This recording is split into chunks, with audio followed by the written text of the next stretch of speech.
கூட்டத்தில் 80% கண்டிப்பாக உங்களுக்கு ஓட்டு இருக்கு. அவர் வரணும், வந்து அவர் தான் இன்னும் நல்லா ஆட்சி பண்ணணும், இந்த ஊழலெல்லாம் ஒழிக்கணும், மக்களுக்கு நல்லதை பண்ணணும், அதான் எதிர்பார்த்துட்டு இருக்கோம். அந்த மாதிரிலாம் யாரும் செய்கிறது இல்லை, எம்சார் மாதிரி யாருமே கிடையாது. எல்லாமே ஊழல் தான், எங்கே பார்த்தாலும் லஞ்சம், ஊழல், விலைவாசி.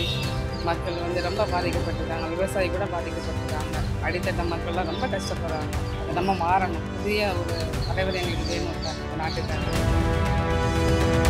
புதிய ஒரு மிகப்பெரிய வெற்றின்னு தான் சொல்லலாம். நான் எல்லாருமே கட்சிகள் வந்து விஜய் வந்து ஒன்றும் தெரியாது, அவர் வந்து ஹீரோவாக தான் இருக்கார், அவருக்கு ஒன்றும் தெரியாது அரசியல்லாம் சொன்னாங்க.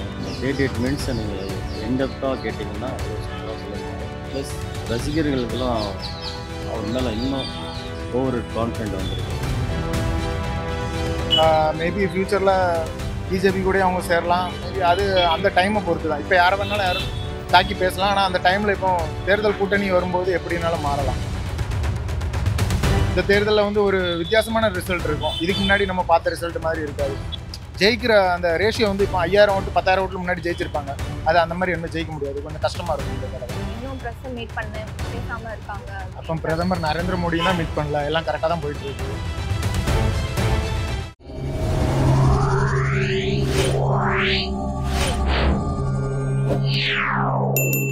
விஜய் மாநாடு நடந்ததுல நீங்க பாத்தீங்களா? பார்த்தாங்க. என்னோட கருத்து என்னென்னா, இந்த 2026 தேர்தலுக்கான நான் ரெடியாக இருக்கேன், அதனால வாங்க பார்த்துக்கலாம், அந்த மாதிரி தான் ஒரு ஓப்பன் ஸ்டேட்மெண்ட் தான் கொடுத்துருக்காப்புல. பட் இது 2வது மாநில மாநாடு நல்லா தான் பண்ணியிருக்காங்க. இது மாநாடு ஓவரால் நல்லா பண்ணியிருக்காங்க. இன்னும் நெக்ஸ்ட் லெவலில் வந்து இன்னும் களத்தில் இறங்கி வேலை செஞ்சாங்கன்னா நெக்ஸ்ட் ஒரு மேக்ஸிமம் எவ்வளோ சீட் கிடைக்குமோ அவ்வளோ எடுத்துடலாம். நான் வந்து ஒரு விஜய் ஃபேன் தான். நான் விஜய் மாநாடு வந்து எக்ஸ்ட்ராடினரியாக பண்ணியிருந்தாங்க. என்ன ரீசன்னா, அவங்களுடைய பிளானிங்கோ ஆர்கனைஸ் பண்ணுறதுலேருந்து பப்ளிக்கை வந்து எந்த சஃபர் ஆகாமல், வாட்டர் ஃபெசிலிட்டிலேருந்து வந்த பப்ளிக்கை வந்து பக்காவாக ஆர்கனைஸ் பண்ணி எந்த விதமான ப்ராப்ளம் இல்லாமல் ஈவெண்ட்டை சக்ஸஸ்ஃபுல்லாக மாநாடு நடத்தியிருக்காங்க. நாங்கள் பார்த்தோம், டிவியில் லைவில் பார்த்தோம். அவர் வரணும், வந்து அவர் தான் இன்னும் நல்லா ஆட்சி பண்ணணும், இந்த ஊழலெல்லாம் ஒழிக்கணும், மக்களுக்கு நல்லதை பண்ணணும், அதான் எதிர்பார்த்துட்டு இருக்கிறோம். கண்டிப்பாக எங்கள் ஓட்டு விஜய்க்கு தான். ஒரு வரவேற்பு இருக்குது அவருக்கு. பெரிய கூட்டம் வந்துக்குதா, எவ்வளோ 10 லட்சம் பேர் வந்தாங்களாமா, வரவேற்பு இருக்குது. இருந்தாலும் அவர் டைப் பண்ணுறாரு. பெரிய ஒரு மிகப்பெரிய வெற்றின்னு தான் சொல்லலாம்.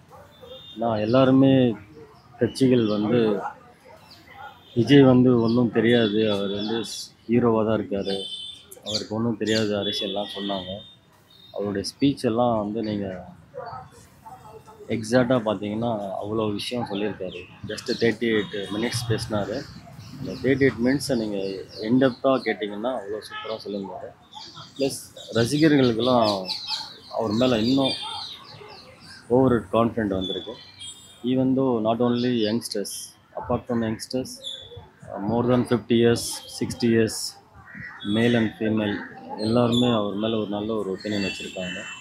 ஸோ டெஃபினட்டாக அவர் 2026 எலெக்ஷனில் வின் பண்ணுவார்னு 100% நம்பிக்கை. அவர் தொடர்ந்து கண்டினியூ பண்ணுவான்னு நினைக்கிறீங்களா? இல்லை கண்டிப்பாக கண்டினியூ பண்ணுவார். மாநாட்டில் வந்து அவர் பாஜகவை பாசிச அரசனும் திமுகவை பாய்சன்னு சொல்லியிருக்காங்க, அதை பற்றி என்ன நினைக்கிறீங்க? அது ஆக்சுவலாக அவர் அரசியல் எதிரி அவங்கள பார்க்குறாரு.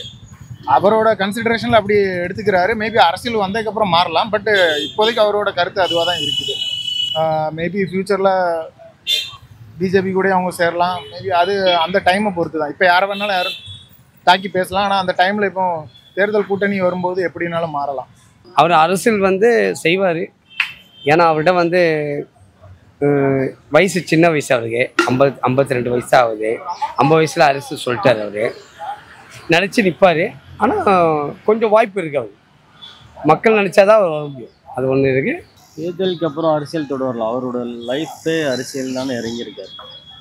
ஒரு சாதாரண ஒரு ப்ரைவேட் கம்பெனியில் வேலை செய்கிற ஒரு பர்சனை ஒரு 50,000 சேலரி வாங்குறாங்கன்னா, ஒரு ஜாபு ரிசைன் பண்ணிவிட்டு இன்னொரு ஜாப்புக்கு போக மாட்டாங்க. ஒரு 50,000 சேலரி வாங்குறவங்களே கமிட்மெண்ட் இருக்குங்கிற காலத்தில் அவரோட விஜய் நினச்சார்னா அவருக்கு இன்னும் 15 வருஷம் அரசியல் வாழ்க்கை இருக்குது.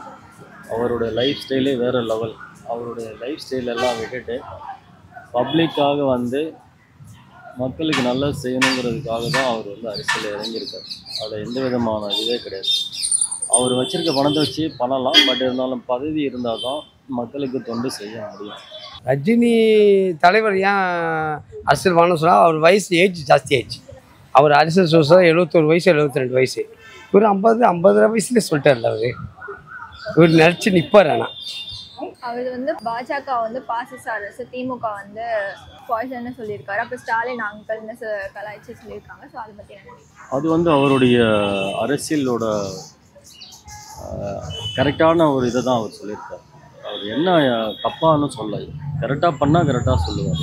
எக்ஸாம்பிள் எம்ஜிஆர் நல்லா பண்ணியிருக்காரு, எம்ஜிஆர் புகழ்னு சொன்னார்.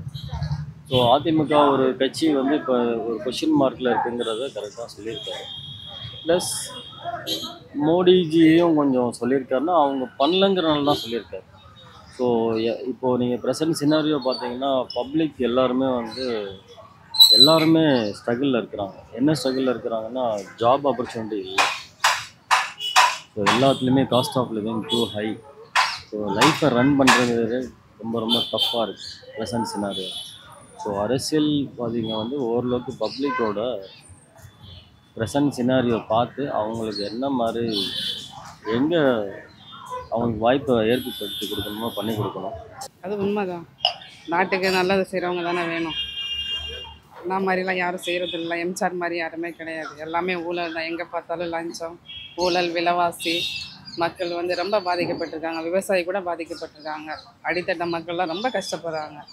அதை நம்ம மாறணும். புதிய ஒரு தலைவர் எங்களுக்கு வேணும் இல்லை இந்த நாட்டுக்காக. கண்டிப்பாக கூட்டணி யாருக்குள்ளயாவது போவாங்கன்னு நினைக்கிறீங்களா? எனக்கு தெரிஞ்சு கூட்டணி போக மாட்டாங்க. இந்த தேர்தலில் போக மாட்டாங்க. சப்போஸ் இந்த தேர்தலோட ரிசல்ட்டை வச்சுட்டு அடுத்த தேர்தலுக்கு வேணா கூட்டணி போகிறதுக்கான வாய்ப்பு இருக்கு. கூட்டணி அதிமுக கூட மறைமுகமா இல்லை அதிமுக கூட இல்லை. ஆனால் இப்போ இந்த டிஎம்கே கூட இருக்கிற எல்லா கூட்டணி கட்சிகளும் இவர் கூட வந்து சேர்ந்தாங்கன்னா ஆட்சியிலையும் அதிகாரத்திலையும் பங்கு தரேன்னு சொல்லியிருக்காரு. சேருவாங்கன்னு நினைக்கிறீங்களா? கண்டிப்பா சேருவாங்க. டிஎம்கே கூட இருக்கிற சின்ன சின்ன கூட்டணி கட்சிகள் வந்து இவர் கூட வந்து சேருவாங்க. எக்ஸாம்பிளுக்கு வந்து இவங்க காங்கிரஸே வந்து சேரலாம், திருமாவளவன் அவர் வந்து சேரலாம். அவங்களாம் வந்தாங்கன்னா அதிகாரத்தில் பங்கு தரேன்னு சொல்லியிருக்காரு. எம்ஜிஆர் மாதிரி அவர் வருவார் நினைக்கிறீங்களா? கண்டிப்பாக வரதுக்கு 100% வாய்ப்பு இருக்குது. ஆட்சியில் அவருக்கு இந்த முறை முதல்வராக வர்றதுக்கு எவ்வளோ வாய்ப்பு இருக்கு நினைக்கிறீங்க? ஒரு 95% இருக்குது அவர் வர்றதுக்கு வாய்ப்பு. திமுகக்கும் விஜய்க்கும் தான் போட்டி இருக்கும், தாவேக்காக்கும் தான் போட்டி இருக்கும் சொல்லியிருக்காரு. அப்போ அதிமுக வந்து வராதுன்னு சொல்ல வராரு. அதிமுகங்கிறது ஒரு பெரிய கட்சி தான். பட் இப்போ இருக்கிற ப்ரெசன்ட் சினாரியோவில் அதிமுகங்கிற கட்சி வந்து கட்சியாக ஒரு பீரியடில் இருந்தாங்களே தவிர இப்போ வந்து அதிமுக கட்சிங்கிறது கட்சி தான். பட் ஆனால் இப்போ அவர் சொன்னது வந்து ப்ரெசன்ட் சினாரியோவில் டிஎம்கே வெர்சஸ் டிவிகேங்கிறது தான். இல்லை, இப்போ மக்களோட மனநிலை என்னென்னா, இப்போ இந்த கூட்டத்தெல்லாம் பார்க்கும்போது வந்து ஓட்டா மாறுமான்னு சொல்லி எல்லாருக்கும் ஒரு டவுட் இருக்கும். ஆனால் வந்து இப்போ 2 மாநில மாநாடு பார்த்தீங்க, இந்த கூட்டத்தில் 80% கண்டிப்பாக இவங்களுக்கு ஓட்டு இருக்குது. அப்படி இல்லை, ஏடிஎம்கேக்கு இருக்குது. ஆனால் ஏடிஎம்கேவோட ஓட் பேங்க் வந்து கொஞ்சம் குறையும்.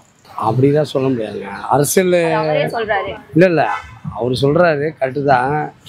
நான் இன்னும் அந்த பேட்டி நான் ஃபுல்லாக இன்னும் எதுவும் பார்க்கல. ஆனால் ஒரே ஒன்று காது வழியே கேள்விப்பட்டேன். அவர் என்ன சொல்கிறாருன்னா, நீங்கள்லாம் ராஜா அப்படி சொல்கிறாரு. சொல்ல முடியாது. மக்கள் மத்தியில் எப்படி இருக்குன்னு தெரியல. அதெல்லாம் கண்டிப்பாக அவருக்கு ஓட்டு போடுவாங்க. எல்லா ஜனமே போடுவாங்க. எல்லாருமே எதிர்பார்த்துருக்கிறது அப்படி தான். புதுசாக ஒரு தலைவர் வேணுங்கிறது தான். அதனால் கண்டிப்பாக வருவாங்க. இந்த தேர்தலில் வந்து ஒரு வித்தியாசமான ரிசல்ட் இருக்கும். இதுக்கு முன்னாடி நம்ம பார்த்த ரிசல்ட் மாதிரி இருக்காது.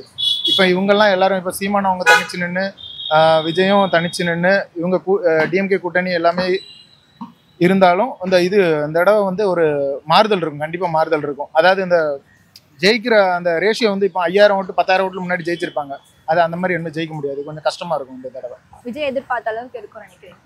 விஜய் எதிர்பார்த்த அளவுக்கு இருக்கும், கண்டிப்பாக இருக்கும். அவங்க கிரவுண்ட் ஒர்க் நிறையா பண்ணிக்கிட்டு இருக்காங்க. இப்போ மக்கள்கிட்ட வந்து ஓரளவு இப்போ இந்த மாதிரி மாநில மாநாடு போட்டு பேசுகிறது கரெக்டு தான். பட் இன்னும் சேஃப்டி மெஷர்ஸோடு பண்ணணும். இப்போ வந்து இந்த சாப்பாடுலாம் அத்தனை லட்சம் பேருக்கு ரெடி பண்ண முடியாது. இப்போ அதுக்கேற்ற மாதிரி பண்ணணும். இல்லைனா வீட்டில் இருந்து சாப்பிட்டு சொல்லணும். அந்த மாதிரி நிறைய இப்போ மாநாட்டுக்கு முடியலையா, போகவே வேண்டாம். அதை டிவியில் பார்த்துட்டு எந்த பிரச்சனையும் இல்லாமல் அவங்க வந்து மக்களே சப்போர்ட் பண்ணணும். அங்கே போய் உட்காந்துக்கிட்டு ஏதாவது பிரச்சனை ஆகிடுச்சுன்னா அதுக்கு ஒரு விஜய் தான் பொறுப்பு அப்படின்னு சொல்லக்கூடாது. அவர் சொல்கிற மாதிரி இப்போ இருக்கிற ப்ரெசன்ட் சினாரியோ பார்த்தீங்கன்னா போட்டியே வந்து டிஎம்கே வெர்சஸ் டிவிகே தான். அதிமுகங்கிற கட்சி தான், கட்சி இல்லைன்னு யாருமே சொல்ல. பட் அதிமுக தொண்டர்களே வந்து அதில் ஒரு பெரிய இதுவாக இது பண்ணல. என்ன ரீசன்னா அவங்களுடைய கட்சிக்குள்ளேயே நிறைய ஒற்றுமை இல்லாதனால அதிமுகவில் தொண்டர்களே வந்து அதிமுகவை ஓட்டு போடுவாங்களா, அது டவுட்டு தான். அப்படி திமுக எது அப்படி சொல்ல முடியாது. அவருக்கு வாய்ப்பு இருக்குது. எதுவுமே சொல்ல மக்கள் மனசு எப்படி எப்படி மாறும் சொல்ல முடியாது. விஜய் மேல ஒரு குற்றச்சாட்டு வைக்காங்க, இன்னும் ப்ரெஸ் மீட் பண்ண பேசாம இருக்காங்க. அப்போ பிரதமர் நரேந்திர மோடி தான் மீட் பண்ணல, எல்லாம் கரெக்டாக தான் போயிட்டு இருக்கு, அவ்வளோதான். வேலை நடந்தால் போதும், அவ்வளோதான். விஜய் ப்ரெஸ் மீட் பண்ணதுக்கு காரணம் என்னென்னா, அவர் கட்சியை ஆரம்பித்து ஆல்மோஸ்ட் 2 இயர்ஸ் தான் ஆக போகுது. ஸோ அவர் வந்து கட்சியை வந்து கட்டமைப்பு வச்சு பண்ணிகிட்ருக்காரு. இப்போ தான் வந்து ஹிஸ்ட்ரியிலே வந்து இவ்வளோ பெரிய மாநாடுங்கிறது 2 மாநாடு சக்ஸஸ்ஃபுல்லாக முடிச்சிருக்காங்க. அது யாராலையும் பண்ண முடியாது. பண்ணது மாத்திரம் இல்லை, இவ்வளோ மக்கள் பலம் இருக்கிற கட்சியாக பேசப்படுறாங்க கட்சியை. ஸோ அதுக்கு வந்து அது பெரிய ஒரு அச்சீவ்மெண்ட். ஸோ அவர் ஃபுல் ஃபோக்கஸ் வந்து கட்சியை வலுப்படுத்திட்டு தான் ப்ரெஸ் மீட்டிங் பார்ப்பார். ப்ரெஸ் மீட்டிங் பார்க்குறது வந்து ஒன்றும் பெரிய கம்பசத்திரமாக கிடையாது. ப்ரெஸ் மீட்டிங்கில் 1000 கொஸ்டின் கேட்பாங்க. அவர் பதில் சொல்கிறதுக்கு எந்த விதமான பயமும் அவருக்கு கிடையாது.